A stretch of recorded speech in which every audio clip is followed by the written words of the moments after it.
Salut les amis et bienvenue sur votre plateforme.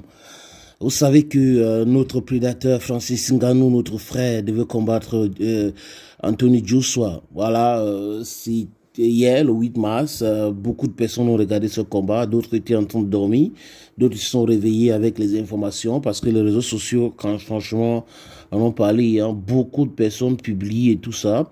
Il y en a qui se moquent même de Francis Ngannou, même. N'oubliez pas que c'est juste un sport de combat. Il peut gagner comme il peut perdre. Mais Francis Ngannou n'avait jamais dit que il va jamais perdre un match de MMA ou de boxe anglaise. D'ailleurs, il vient d'entrer dans la boxe anglaise. C'est pas une excuse. Il a perdu face à Anthony Joshua. Anthony Joshua a été plus fort que lui hier soir. Et on a vu. J'ai eu l'impression que Francis Ngannou, après avoir combattu contre Tyson Fury, voilà, il faut dire que c'était très très difficile pour Tyson Fury.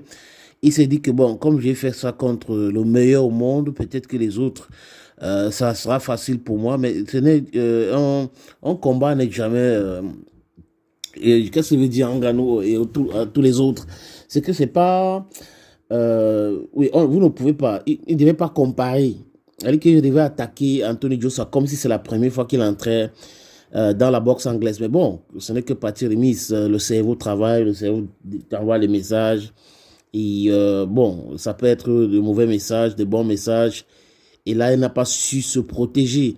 Deuxième round, il a reçu un violent uppercut de la part de Anthony Joshua, qu'il a ramené au sol directement. Et là, lui-même, il n'a rien compris. Hein. Mais l'image que je retiens, les amis, ce n'est pas les moqueries des gens sur les réseaux sociaux.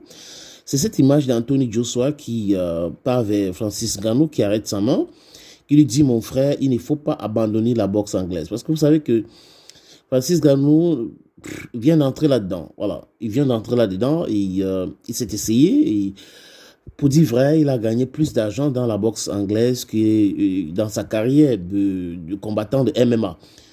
D'ailleurs, pour ceux qui ne savent pas, Francis Ngannou a gagné 20 millions de dollars hier. 20 millions de dollars. Si vous prenez votre calculatrice, vous allez voir que c'est approximativement 12 milliards de francs CFA. Donc, depuis que Francis Ngannou a fait le MMA, est-ce qu'il a déjà gagné ce montant-là? Je ne pense pas. Donc, bon, le plus important, c'est aussi sa carrière. Et n'oubliez pas que quand on part en retraite, on a besoin de blé, on a besoin de l'argent, on a besoin d'un cap, on a besoin d'un go, on a besoin d'une cap. Voilà, c'est de ça qu'il est question. Mais aujourd'hui, il a rassuré Anthony Joshua que non, il ne va pas abandonner la boxe anglaise à cause de ses défaites. Ce n'est pas quelqu'un qui abandonne. Et nous le savons tous que Francis Ngannou reviendra très très fort. Je vous l'assure les amis, il reviendra très très très très fort. Je fais confiance en lui. Il va visionner, il va se poser les questions sur les erreurs qu'il a pu commettre lors de son entraînement et cette manque de vigilance pour pouvoir recevoir ce violent coup de poing d'Anthony Joshua. Et je vous rassure qu'il y aura un rematch entre Anthony Joshua et Francis Ngannou, toujours à Jeddah, parce que là, les Saoudiens sont en train de faire la publicité de leur pays pour la Coupe du Monde qui arrive. Donc, ne l'oublions jamais.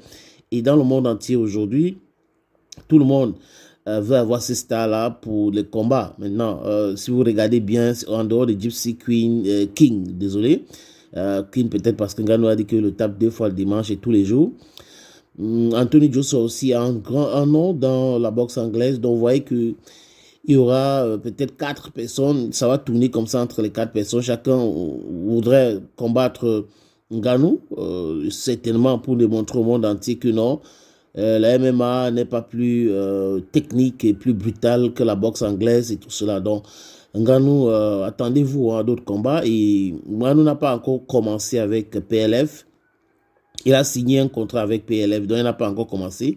Je crois qu'après cet combat contre Anthony Joshua, PLF va annoncer un combat de Ngannou contre quelqu'un, je ne sais pas qui encore, il faut trouver un sparring partner. Et tout le monde sait aujourd'hui que ces différents combats-là, ça donne aussi beaucoup d'argent et tout le monde y a pour regarder parce qu'on a des stars. L'autre jour, c'était Cédric Doumbé contre Baki et Cédric en train de monter en audience. Et tout le monde le sait, hein, que quand on organise les combats comme ça dans les petites salles, c'est moins d'argent. Des grandes salles, c'est plus d'argent parce que les organisateurs aussi engagent beaucoup d'argent en termes d'audience, en termes de droits TV et autres. Donc, Francis Ngannou est vraiment plus fort. Dans la vie, le plus important, ce n'est pas de tomber. Le plus important, ce n'est pas de tomber. Ce qui est très important et utile, c'est comment on se relève à chaque fois qu'on tombe. Voilà ce qui est important pour tout le monde, les amis. Donc, courage à toi, champion.